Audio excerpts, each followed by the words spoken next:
Welcome to Solutions Studio. This is a free series on C programming language. If you like these videos, please subscribe to follow along with this series. Also, please like and leave a comment and share the video to help spread this series. Hello and welcome to this episode, and in this episode let's go and see the use of integers as counter variables. So it's very important to know that floating point values are approximate values, and we have already discussed about this, that floating values precision is not always correct in computers and they are always approximation.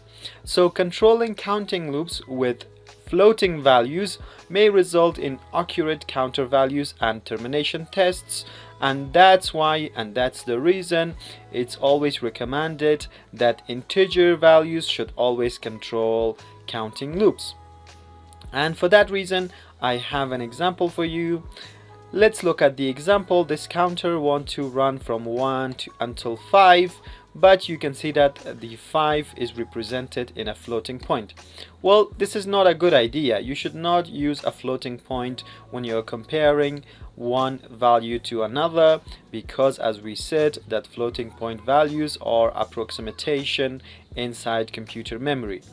That's why it's always a good idea to remove this part and make sure that your counter value and the value that you're comparing it with is always integer values and not floating point or fractional point values.